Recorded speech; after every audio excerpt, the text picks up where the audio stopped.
तो second process हमारा आता है डिफ्यूशन। डिफ्यूशन क्या होता है? तो सिंपल वर्ड्स में, अच्छा बहुत सारे बच्चे डिफ्यूजन और ऑस्मोसिस में कंफ्यूज हो जाते हैं, बोलते हैं diffusion and osmosis is one and the same thing, but no. Diffusion क्या होता है? डिफ्यूजन होता है आपका सॉल्यूट प्लस सॉल्वेंट, इन दोनों का movement from higher to lower concentration against the cell membrane. Okay, against the cell membrane. Diffusion is, अगर आप बोल सकते हो तो डायरेक्ट मूवमेंट की जगह आप लिख सकते हो डायरेक्ट मूवमेंट, सिंपल।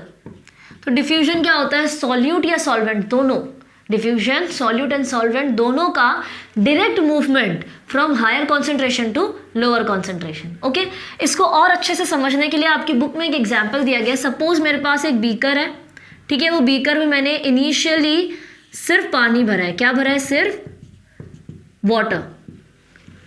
अब मैं क्या करूंगी, उसी बीकर में मैंने डाल दिया टैबलेट, कोई भी एक टैबलेट, डिस्प्रिन, सपोज डिस्प्रिन, ये मैंने क्या डाल दी? टैबलेट डाल दी जिसका नाम है डिस्प्रिन। मैं किसी कंपनी का नाम नहीं लेना चाहती, बट सिंपली एक एग्जांपल के तौर पे आपको बता रही हूँ। अब वो टैबलेट क्या करेगी? That tablet is going to initially dissolve in certain region. अगर ये वाटर है तो इनिशियली टैबलेट जो है वो इसी रीजन में डिसॉल्व होगी, ठीक है, टैबलेट का जो डिसॉल्व है वो इनिशियली इसी रीजन में होगा। तो मोर क्राउडेड, फर्स्ट जो पार्ट होगा it is crowded towards the tablet, यानी जहां टैबलेट है वहां पे क्राउड ज्यादा होगा, ठीक है। नेक्स्ट क्या होगा प्रोसेस कि यही टैबलेट का जो रीजन है ये होल वाटर में क्राउडेड हो जाएगी, यानी यही टैबलेट जो है ये होल वाटर में कंप्लीटली मिक्स्ड हो जाएगी। अब ये जो पार्टिकल्स हैं टैबलेट के, they are completely spread, they are completely spreaded. So this is the diffusion process actually occurs. यानी पहले आपने जब टैबलेट डाली तो इनिशियली सिर्फ एक पर्टिकुलर अमाउंट में डिफ्यूजन हुआ, ठीक है, पर्टिकुलर प्लेस में, जहाँ कौन सी प्लेस में? टैबलेट के नियर जो भी प्लेस है इनिशियली वहीं पे डिफ्यूजन हुआ। फिर लेटर ऑन वो डिफ्यूजन कंप्लीटली पूरे सोल्यूशन में स्प्रेड आउट हो गया। तो बेसिकली सॉल्यूट या सॉल्वेंट का direct movement from higher concentration to the lower concentration, यानी यहाँ पे सॉल्यूट की कॉन्सेंट्रेशन ज़्यादा थी, अब ये सॉल्यूट ने अपनी कॉन्सेंट्रेशन हायर, यहाँ पे थी सॉल्यूट की कॉन्सेंट्रेशन हायर, इस रीजन में सॉल्यूट की कॉन्सेंट्रेशन क्या थी? सॉल्यूट की कॉन्सेंट्रेशन थी हाई, तो इस रीजन से वो गया इस रीजन पे जहाँ पे फिलहाल सॉल्यूट की कॉन्सेंट्रेशन क्या है? सॉल्यूट की कॉन्सेंट्रेशन है लो, ठीक है। तो हाई कॉन्सेंट्रेशन से लो कॉन्सेंट्रेशन में सॉल्यूट मूव हुआ, एंड ये मूवमेंट कैसा था? ये मूवमेंट था फ्री मूवमेंट। तो इसी मूवमेंट को हम क्या कहते हैं? डिफ्यूजन। नेक्स्ट वाले प्रोसेस पे हम आते हैं विच इज नोन एज, तो 5 फिनोमिना में से कितने हो गए हमारे? 2 phenomena. Imbibition which mean surface level absorption, for example it is occurring only for protein and carbohydrates. Then second हमने क्या देखा? Second we studied about the diffusion, direct movement of solute and solvent from higher concentration to the lower concentration. Okay, then next हम लोग पढ़ने जा रहे हैं third phenomena, very important, osmosis. Osmosis की डेफिनेशन में ही आधे से ज़्यादा बच्चे कंफ्यूज हो जाते हैं कि सॉल्यूट होगा कि सॉल्वेंट होगा, हायर होगा कि लोअर कॉन्सेंट्रेशन। तो इसको सिंपली आप कैसे समझेंगे? ये डेफिनेशन है, ये आपकी टेक्सचुअल डेफिनेशन से सिमिलर है, बट यहाँ पे मैं कॉन्सेंट्रेशन भी मेंशन करूंगी कि सॉल्यूट की है या सॉल्वेंट की। तो osmosis is movement of water molecules, okay, movement of water molecules from higher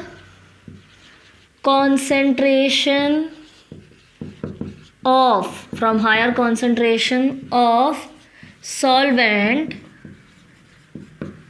to lower concentration of solvent. Okay, यहाँ पे आप लोग को दिया गया सिर्फ higher concentration to lower concentration solute या सॉल्वेंट, बट यहाँ पे मैंने आपको क्लियरली बता दिया है कि ऑस्मोसिस जो है ये सिर्फ वाटर मॉलिक्यूल का मूवमेंट होगा, सिर्फ और सिर्फ किसका मूवमेंट होगा, वाटर मॉलिक्यूल का, from a region of higher concentration of solvent to a region of lower concentration of solvent. यानी जो आपका ऑस्मोसिस प्रोसेस है ये सिर्फ किससे डील करेगा, ये डील करेगा सिर्फ और सिर्फ the movement of your solvent molecule. Is this thing cleared? Okay, अब यहाँ पे हमें टाइप्स ऑफ ऑस्मोसिस देखते हैं। तो ऑस्मोसिस कितने टाइप की होती है? यहाँ पे अगर मैं आपको एक सेल बताऊँ, सपोज ये एक बीकर है, सपोज करो ये एक दूसरा बीकर है, दोनों बीकर एक ही जैसे हैं, दोनों में हम लोग ने एक ही जैसे सेल को लिया है, ठीक है। अब ये सेल का इनिशियल स्टेज शेप कुछ ऐसा है।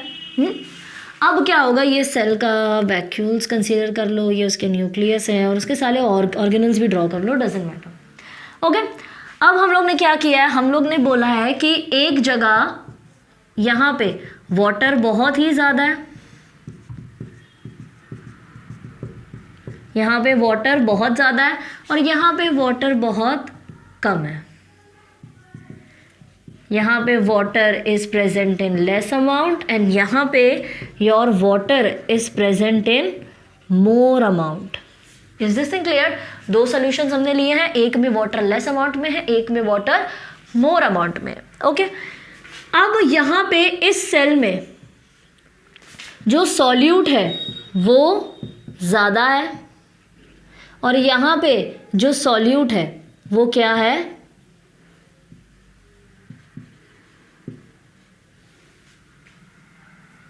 यहाँ इस वाले सेल में सॉल्यूट ज़्यादा है और इस वाले सेल में सॉल्वेंट ज़्यादा है। ओके, सॉल्वेंट के तौर पे हम वाटर को ही लेंगे, कंसीडर करेंगे, और यहाँ पे हम लोग सॉल्यूट के लिए सॉल्ट को लेंगे। Is this thing clear? तो ये कंडीशंस पहले आप लोग को अच्छे से समझनी है। हमने दो बीकर लिए, ठीक है, दो जार्स लिए, एक जार में वाटर ज़्यादा है और दूसरे जार में वाटर कम है। फिर हमने उसमें दो सेल इंसर्ट किए, एक सेल में सॉल्यूट ज़्यादा है और दूसरे सेल में सॉल्वेंट ज़्यादा है। Is this thing clear? ये दो सेल लिए, एक सेल में सॉल्यूट ज़्यादा है, सपोज मैं बोलूँ ये सॉल्यूट ज़्यादा है, और एक सेल में ये सॉल्यूट है और एक सेल में सॉल्वेंट ज़्यादा है, यानी इस सेल में पानी ज़्यादा है। ओके, आई होप सो इतनी थिंग्स आपकी क्लियर हो गई होंगी।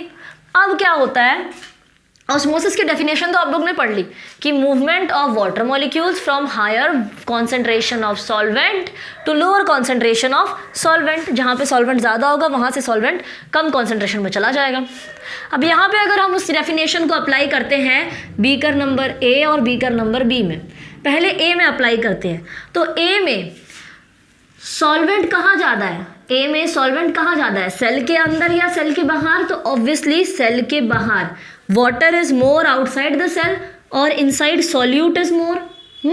तो वाटर कहाँ से जाएगा, हायर कॉन्सेंट्रेशन से लोअर कॉन्सेंट्रेशन में, ठीक है, हायर कॉन्सेंट्रेशन से लोअर। तो वाटर जो है वो कैसे मूव करेगा, आउटसाइड से water will move inside the cell, outside से water will move inside the cell, क्योंकि आउटसाइड वाटर की कॉन्सेंट्रेशन ज़्यादा है, इनसाइड सॉल्यूट ज़्यादा है, इसका मतलब सॉल्वेंट कम होगा। ठीक है, ये स्टेटमेंट कॉन्ट्ररी पे याद रखना है आप लोग को कि कहीं भी अगर सॉल्यूट मोर दिया है तो ऑब्वियसली सॉल्वेंट कम ही होगा। Is this thing clear? और यहाँ पे अगर water is moving inside the cell then यहाँ पे क्या हो रहा है, एंडोऑस्मोसिस। एंडोऑस्मोसिस का मतलब क्या होता है, whenever something is moving inside the cell then it is your endoosmosis. कोई भी थिंग अगर सेल के इनसाइड आ रही है तो इट इज योर एंडोऑस्मोसिस। इतना थिंग क्लियर हो गई। अब नेक्स्ट टॉपिक पे आते हैं कि यहाँ पे बीकर बी में क्या हो रहा है। तो बीकर बी में आप लोग को दिख रहा है आउटसाइड द सेल वाटर कम है और इनसाइड द सेल सॉल्वेंट ज़्यादा है। तो सॉल्वेंट जहाँ ज़्यादा है वहाँ से सॉल्वेंट जाएगा जहाँ पे सॉल्वेंट कम है। तो here your water is moving from inside the cell, your water is moving from inside the cell towards the outside.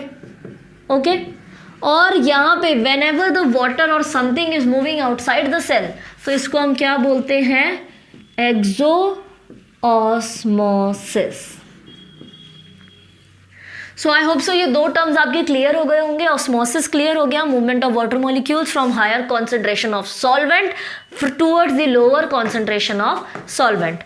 Then हम लोग ने दो बीकर लिए, ए एंड बी। ए में ज़्यादा वाटर था और बी में कम वाटर था, उन दोनों में सेल डाले।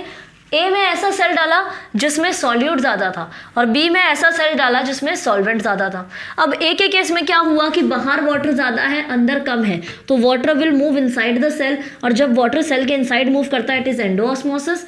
और बी के केस में क्या हुआ कि बाहर का जो सोल्यूशन है उसमें पानी कम है और अंदर के सेल में पानी ज़्यादा है, तो water has moved from inside the cell to the outside, और जब वाटर सेल के आउटसाइड मूव करता है तो कौन सा प्रोसेस आता है?